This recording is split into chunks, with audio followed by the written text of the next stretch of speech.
काम वाली बाई। धैर्या जब पैदा हुई ना तो उसकी माँ ने उसका चेहरा देखकर कहा था, लाखों में एक है मेरी बेटी, इसीलिए मैं अपनी बेटी का नाम भी एकदम यूनिक ही रखूंगी। आज से मेरी बेटी का नाम होगा धैर्या। धैर्या जब थोड़ी बड़ी हुई तो एक दिन उसने अपनी माँ से सवाल किया, माँ मेरा नाम इतना अजीब क्यों है? मैम भी कहती हैं कि स्पेलिंग लिखने में हमेशा उन्हें कंफ्यूजन होती है। तुम्हारा नाम बाकी लड़कियों की तरह रीटा, गीता, संगीता, सुनीता नहीं है, धैर्या है, धैर्या। और इतने खास नाम के साथ तुम भीड़ में सबसे अलग नजर आओगी, बस इसीलिए हमने तुम्हारा नाम धैर्या रखा है। माँ की बात धैर्या के मन में इतनी गहरी बैठी कि उस दिन के बाद धैर्या को जीवन में सब कुछ यूनिक ही चाहिए होता था। बात चाहे कपड़ों की हो, खाने पीने की या फिर दोस्त बनाने की। उसने भीड़ के पीछे चलना कभी भी पसंद नहीं किया। वो हमेशा वही काम करती जो सबसे अलग होता। धीरे धीरे समय बीता और धैर्या एक छोटी बच्ची से एक शादीशुदा औरत बन गई। शादी के बाद, अरे बेटा, ये इतने महंगे महंगे सूट तू कहाँ से लेकर आई है? कुछ ज्यादा ही महंगे नहीं है? अरे मम्मी जी, ये सब डिजाइनर सूट हैं। इनके पास कुछ सिलेक्टेड पीस ही बनाए जाते हैं।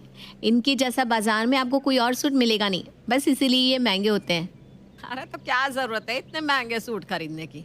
इनमें ऐसा कौन सा सुर्ख आपका पर लगा है? हमने जो सूट पहन रखे हैं वो अच्छे नहीं है क्या? और तेरे इन सूटों से ना आधे से भी कम दाम क्या है?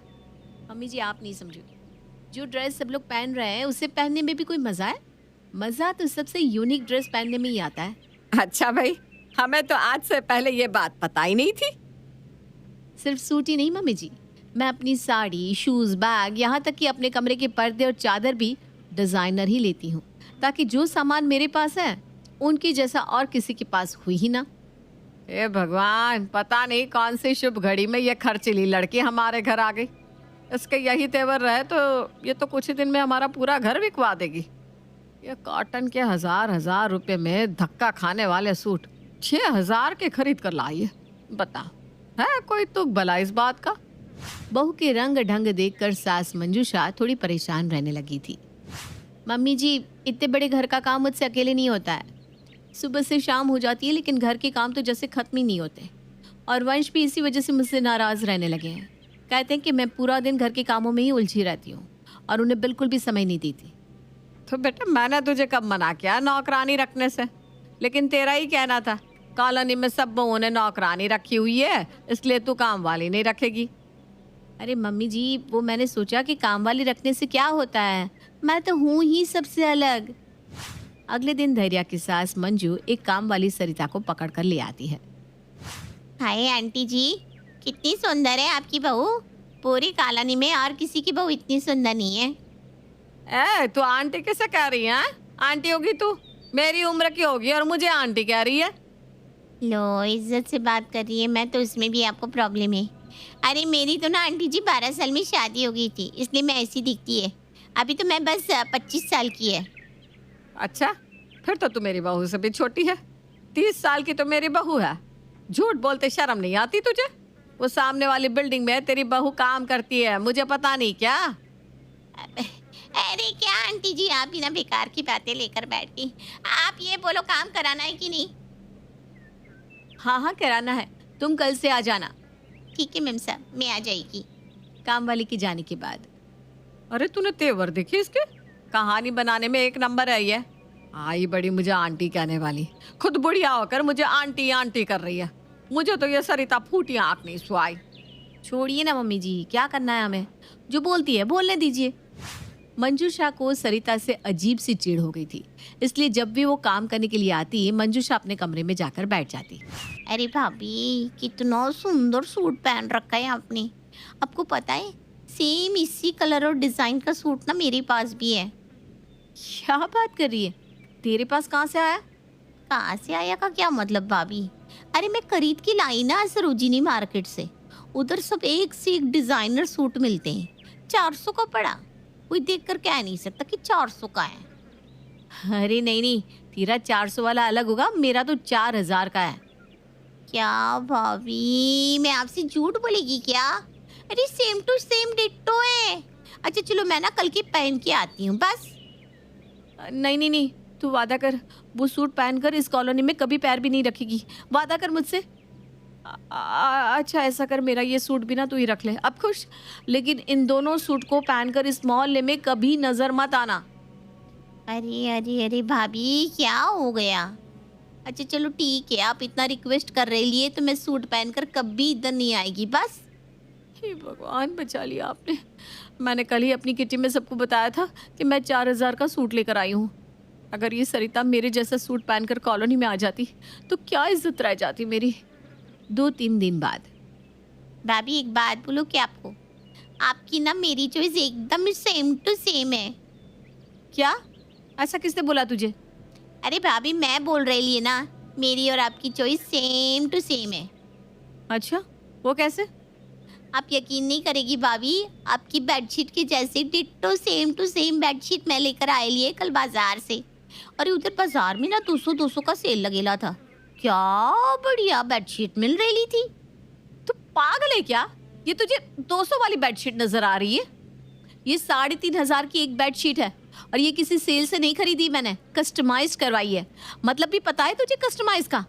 इसका मतलब एक सिंगल पीस है ये। इसके जैसी कोई और बेडशीट बाजार में मिल ही नहीं सकती। क्या भाभी, कोई भी आपको बना देता है और आप बन भी जाती है। कौन बोला आपको इसके जैसी दूसरी बेडशीट नहीं बन सकती? अरे मेरे पास सेम टू सेम है, मैं बता रही लिए ना आपको। सरिता की बात सुनकर धैर्या को अपने ऊपर बहुत गुस्सा आता है। पता नहीं क्या हो गया है मेरी चॉइस को। अब मेरा टेस्ट एक काम वाली से मैच करने लगा है।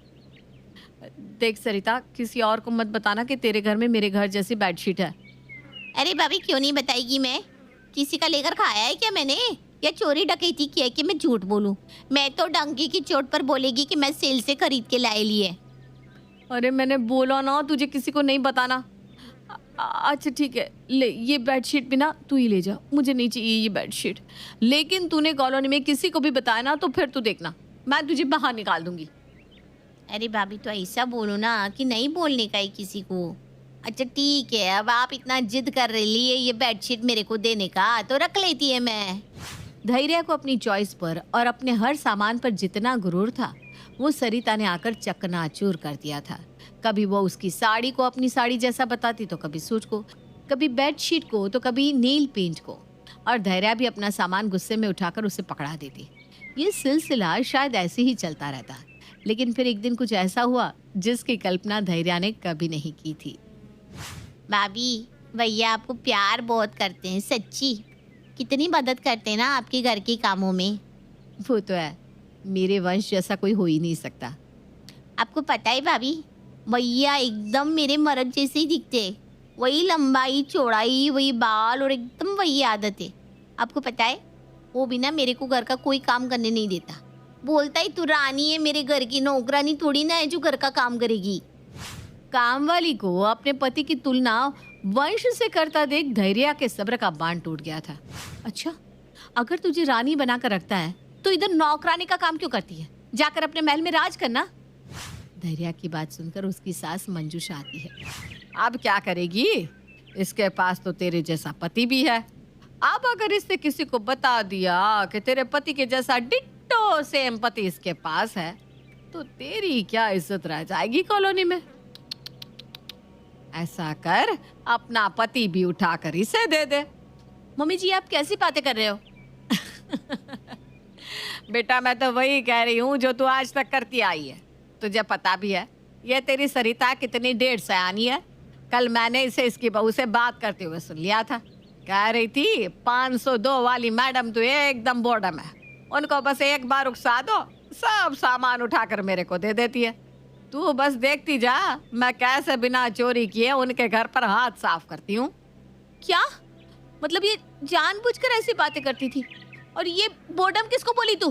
तेरी तो अरे अरे मेम साहब, मैं अगर आज की बात तो मुझे इस घर में दिखाई दी ना तो फिर तुझे दोबारा कोई नहीं देख पाएगा। सरिता अपनी पोल खुलती देख 5 से 9 2 11 हो जाती है और धैर्या भी उस दिन के बाद ये यूनिक सामान खरीदने का अपना फितूर छोड़ देती है।